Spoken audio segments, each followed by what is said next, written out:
Jack, who are you? Well, I'm Jack Yan. I'm running for Mayor in Wellington. I publish Luchere. I consult on brands. I was the first digital typeface designer in New Zealand. So I've done a few things, but right now I'm here to talk about my mayoral campaign. Fantastic. And so you're using a lot of social media in the build-up to that? Yeah, well, that's the best way to reach the 18 to 45 segment. Now, there's this mentality among the established politicians that young people don't vote, and I think that's bollocks. I think young people don't vote because they don't find anyone to engage with, or they feel the politicians are all the same. So I wanted to be very transparent. It's the sort of thing I've written about in the past in my books, and so I thought this is the best way to show that transparency. People know what I'm about. They can like me, they can hate me, but at least they know what I'm about. They can tweet me, they can Facebook me. I'll always answer. I have always answered. So I think it's an ideal way to engage the public. I mean, after all, the mayor's meant to represent the people. It's not meant to govern the people. And how can you represent the people if you don't know what they're on about, if you don't go and talk to them? So this is a great way for me to bypass, if you like, conventional media, talk to people directly. Of course, I'm going to a lot of the meetings and residents' associations and a lot of the meeting people in real life too. But I think you've just got to do this electronically as well. You've got to cover all your bases. And this should be able to change the dynamic. I reckon people will go out and vote if they've got a candidate that they see giving a damn about Wellington. Yeah.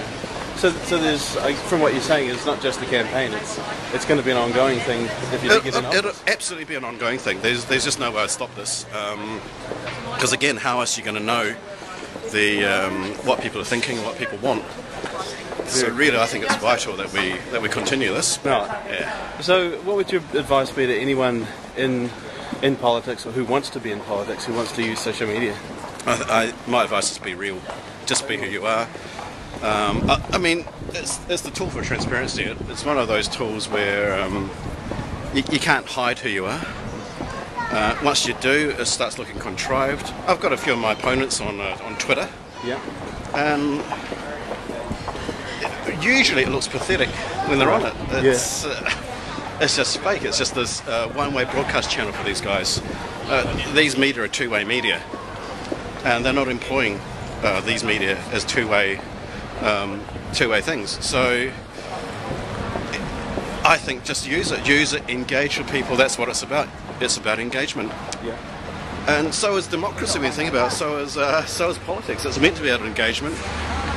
Otherwise, you become a dictator. Totally. Yeah. And I noticed the one person who's not on Twitter is the incumbent.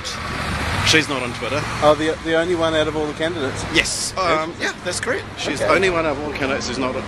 I think there is now. I'll take that back. I think she's recently set one up. Okay. But it's the usual story. There's no engagement on that. It's a broadcast mechanism. It's a broadcast one-way mechanism with about a dozen tweets on it. Right. How can you be running a city and have a dozen tweets? That's a good soundbite there. Yeah. So Jack Yan better than a panda. That's another good soundbite. They're going to bring in a panda, apparently. For me, eh? The Prime Minister. So I'm looking a bit short now. I've just stepped down. Prime Minister, I think, and the incumbent have been talking about bringing a panda in. Okay. For the zoo, this is. Yeah, for the zoo. Oh, okay. Not for any leadership roles. No, it might do a better job than some of some councillors. I won't name whom. But I think the panda's going to cost $1 million to lease or something. Wow. Wellington's already spending $600K on the food budget each year, 6 times higher than Porirua.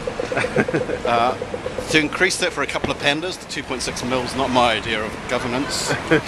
I reckon they can swap a couple of Kiwis with them, but heck, I don't know. I don't know. Can we spare our Kiwis? I don't think we can spare the Kiwis, frankly. We'll see. People love cuddly pandas. You can't go around dissing pandas. No, but you can say you're better than a panda. You can say you're better than a panda when it comes to running for office. I think, I can do better than a panda. We notice when MPs, for instance, use Twitter, it's often as political point scoring, just as they do in Parliament. Yeah. Do you think there's a real opportunity for creating genuine conversation and collaboration? Absolutely. I've had a lot of real conversations already over the last 9 months of the campaign. Right. And I really Yeah, I wouldn't be on Twitter if I wasn't interested in having a dialogue with people.